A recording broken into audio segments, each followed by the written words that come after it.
안녕하세요. 분석돌이 동스탄동스입니다. 이번 시간에는 프리미어리그 14라운드 아스널 대 토트넘 리뷰를 다뤄보겠습니다.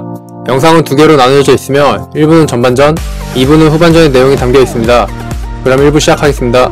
전반전 키포인트입니다. 두 팀은 시작부터 강한 전방 압박을 펼쳤는데요. 아스널이 토트넘에 비해 완성도 높은 압박을 펼쳤습니다. 요즘 토트넘의 크랙으로 떠오르고 있는 손흥민입니다. 이번 경기에서도 전반전에 아스널을 힘들게 한 선수는 손흥민이었습니다.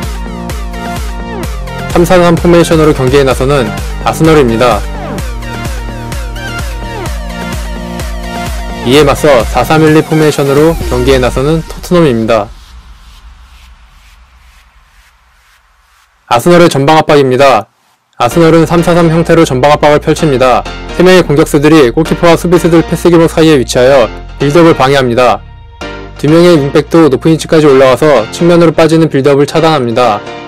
2명의 중앙 미드필더 역시 높은 위치까지 압박하여 중앙으로 이어지는 빌드업을 차단합니다. 여기에 토트넘 선수들의 실수가 이어지면서 아스널은 경기 내내 완벽한 압박을 펼칩니다. 볼 처리가 늦어 볼을 빼앗기는 벤 데이비스입니다. 3명의 공격수가 패스 길목을 압박하는 모습입니다. 호이스가 압박을 이겨내지 못하고 실수를 범합니다. 윙백이 높은 위치까지 올라와서 측면에 압박을 가하는 모습을 볼 수 있습니다. 골키퍼에게 강한 압박을 펼치는 아스널입니다. 압박을 통해 초반에 기세를 잡은 아스널입니다. 패스미스를 하는 다이어입니다. 볼 처리가 늦어 스로인을 내주는 베르통원입니다. 또다시 미스를 하는 다이어입니다.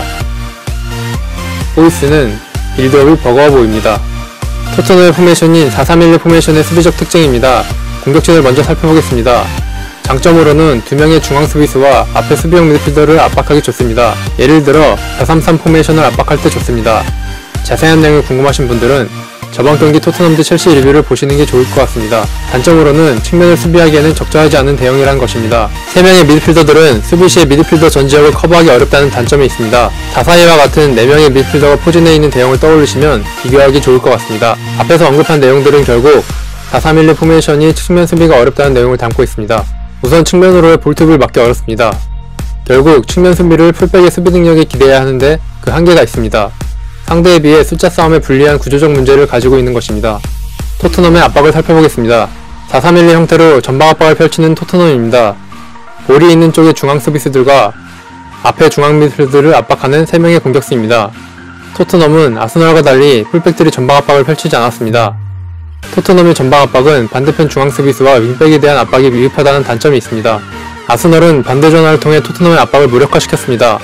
경기와는 무관하지만 토트넘의 3-4-3 대형을 압박하려면 토트넘도 다음과 같이 4-3-3 형태로 빈 곳 없이 압박하는 것이 적절했을 것 같습니다. 압박에 실패하는 토트넘입니다. 풀백의 대처가 한 발 늦었습니다. 2-2-1 형태로 압박을 펼치는 토트넘의 공격 라인입니다. 아스널이 반대 전환에 성공할 경우 쉽게 탈압박이 가능합니다. 반대쪽 수비수가 비어있어 압박이 효과적이지 못합니다. 측면 빌드업을 전혀 막을 수 없는 토트넘의 수비 대응입니다. 이어지는 세트피스에서 페널티를 허용하여 실점의 빌미를 제공합니다. 핸드볼 파울로 페널티를 허용하는 토트넘입니다. 초반 압박 싸움에 승리하면서 선제골을 만들어내는 아스널입니다. 오바메양의 침착한 마무리로 아스널이 1-0으로 앞서갑니다.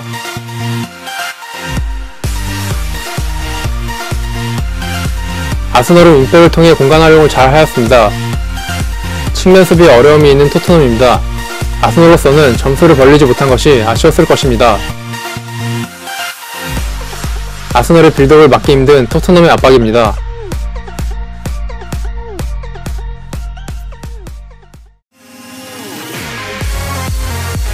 전방 압박을 위해 수비라인 전체를 함께 끌어올린 아스널입니다.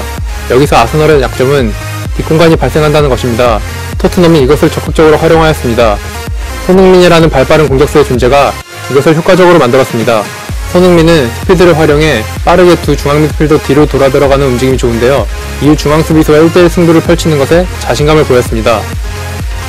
손흥민을 활용하여 역습을 펼치는 토트넘입니다.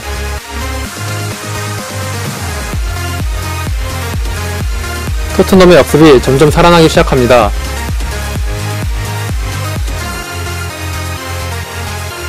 다시 한번 손흥민을 활용하여 역습을 펼칩니다. 재빨리 미드필더 뒤로 돌아 들어가는 손흥민입니다. 이후 1대1에 자신감을 보입니다. 뒷공간으로 침투하는 모습입니다. 이후 동점골을 터뜨리는 세트피스를 만들어냅니다. 토트넘은 이것을 잘 살려 1대1 동점을 만듭니다. 이후에 다시 한번 돌파에 성공하여 페널티를 얻어내는 손흥민입니다. 동점골에 이어 역전골에도 기인합니다. 2대1 역전에 성공하는 토트넘입니다. 2부에서는 후반전에 대해 다루도록 하겠습니다.